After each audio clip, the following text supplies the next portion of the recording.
What's a good word, everyone? It's your boy DKB here. I just want to say thanks for all the support. The channel's been steadily growing, and the number you see below, you can drop a text, shoot a voicemail, any ideas, topics, collabs, etc. you guys want to see. I'll include them in future videos and live streams, and I'll catch you again. Be easy. What's a good word, Jets fans? It's your boy DKB here. Hopefully this video isn't too distracting, by the way. If there's a few extra pauses or something like that, for some reason during this new move, I've been getting like stuffed up and congested.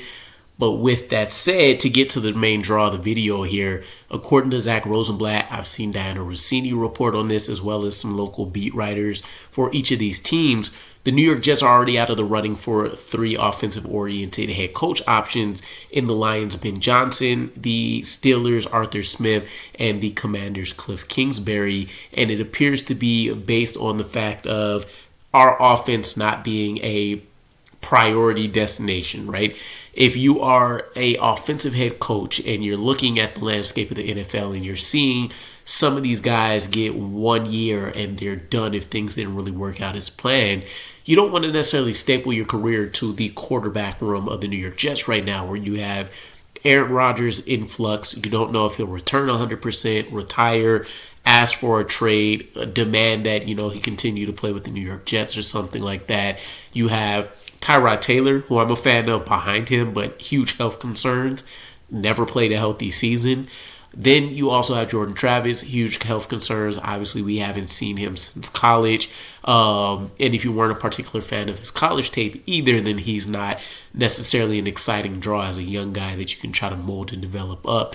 And then you have the draft, right? We don't have a top pick to go and get a quarterback. We don't necessarily even have a clear option to get to that first or second spot to try to draft somebody. And then even if we were to pull that off, you're talking about Cam Ward and Shedeur Sanders, where many evaluators, many scouts at this time, they're grading these guys already, and some of this changed, but at best, these guys have high second-round draft grades, and even in comparison to last year's draft class, they're compared amongst the likes of kind of that third-tier group, maybe second-tier, depending on how you guys break them up in Michael Penix, Bo Nix, J.J. McCarthy, right? So you're talking about the 5th, 6th, 7th best options, for example, from last year.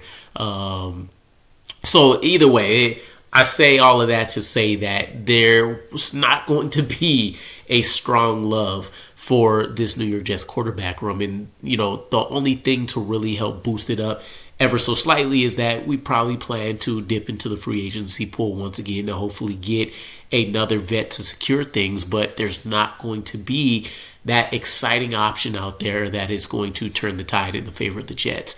Also, again, by the time free agency is coming around, we're already going to have a head coach or something in place. So it makes sense why you're seeing some of these guys back off, as much as it sucks, as tough it is to hear. And Kliff Kingsbury was definitely a sneaky option that I really liked. Ben Johnson always kind of seemed far-fetched, but I thought we'd at least be able to throw our hat in the ring.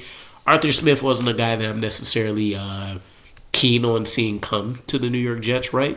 But still, it would have been an option. You never know how these guys would perform and react in these interviews and what kind of idea and vision they have for one team versus another, especially given the different talents and stuff. So I wonder if this will continue to be a trend while the New York Jets look for some offensive-oriented guys, but it feels like we may be pressed to lean towards a former head coach on the defensive side or a first-timer on either side of the ball. It doesn't necessarily matter at this point. And I'm not angry at that either. I'm actually a guy that doesn't necessarily mind having a first-time head coach. My preference is strongly around what can said person do to build a strong, competent staff, right? So with that said, keep in mind, things might start getting a little spooky here. There also might be it might be why we're hearing things slow play out for the offensive guys, or why we're not seeing some names overall get included, right? You're missing your Tom Munkins, for example. You're missing your Liam Cohens, for example, being added to this list, although there's still time. But you're already seeing these guys pop up on other lists, like the Jaguars jobs, the Raiders jobs, for example. So unless those jobs get taken up by people that aren't some of those guys, I don't know if the New York Jets will be able to get in touch with some of these people. So keep that in mind. Let me know what you guys think ultimately is there. Kind of knowing this information and kind of projecting that this may be a little bit more of a trend, since the New York Jets seem like they're willing to slow play finding the right head coach a little bit.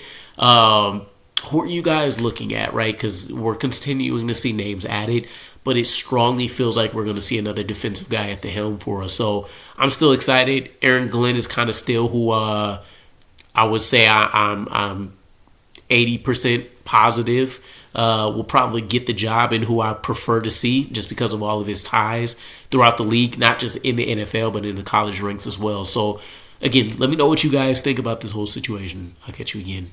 Peace.